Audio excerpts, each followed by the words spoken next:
Now you've got to step in the ring with me, boy, and answer for everything you've done, for every law you broke, for every rule you broke. You've got to step in the ring with me and face these eyes and find out, punk, what hard times is all about.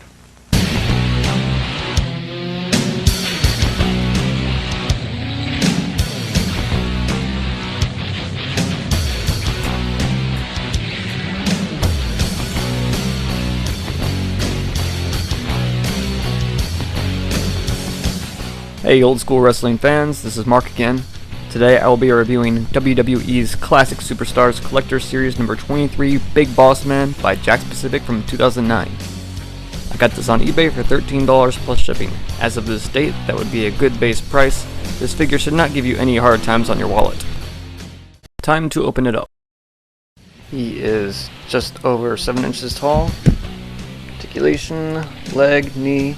Because of his pants, he has limited articulation in his feet. Waist movement, arms up and downs, outwards, upwards. Elbow, swivel the wrist, and hand movement. Head movement. When you turn his head left and right, it sort of goes upwards. So he can look up a little upwards too. Alright. Appearance-wise, in his face, I really do not like his face. To me, it looks like he's constipated.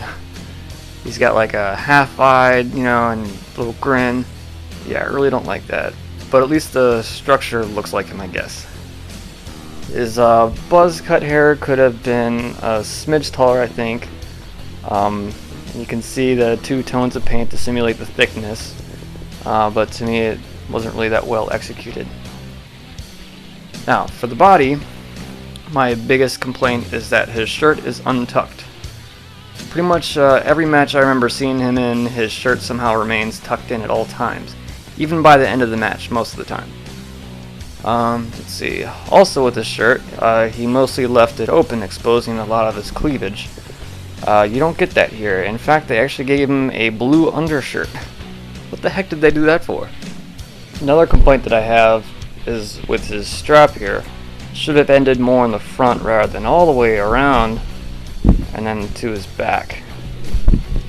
On the plus side though, they did include some of his insignias here. You got the stripes or whatever. There is no Confederate flag, they missed that. And a couple of his patches, and sometimes you see him with a badge, so they missed that. Also with the insignias, I think they could have used some little outlining there.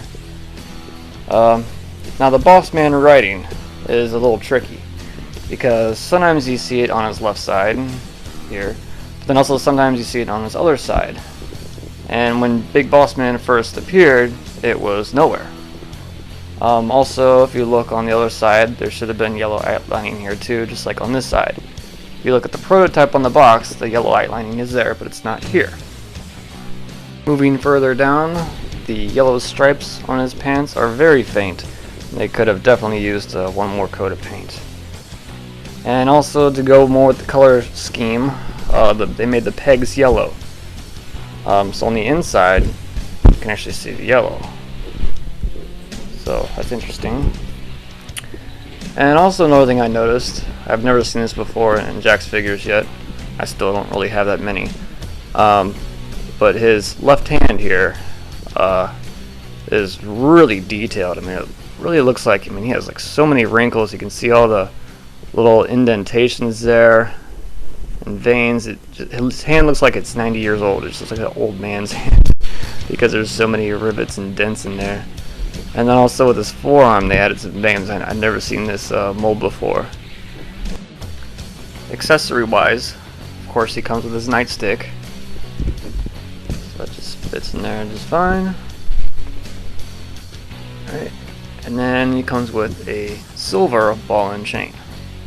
Now, at first, off the top of my head, I couldn't remember any matches where he came out with a ball and chain, so I actually had to do some research and double check that to see if that was legit or not. But and he actually did make several appearances.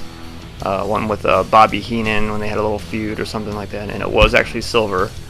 It wasn't black or anything. So the ball and chain actually does, it opens up, you can put it around a wrestler. Does not fit on all wrestlers though. Like it wouldn't fit on a wrestler that's wearing pants like Big Bossman is. But like any wrestler that's not wearing pants and just boots, it should be fine. So and sadly he doesn't come with glasses. That would have been a nice touch too. I would have rather had either glasses and handcuffs or just handcuffs rather than a ball and chain.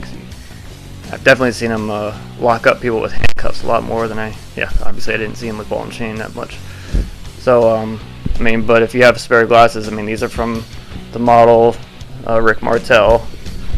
They sort of look okay, I guess. Just use that. Overall, I'm just glad that they made a Big Bossman in his classic police attire. However, I am surprised that they made him with his shirt untucked and also gave him a blue undershirt.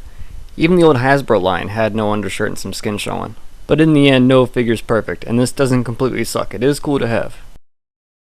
So, that wraps up my review. Thank you very much for watching. Stay tuned for some still pictures, and I'll see you next week. If you ever take a trip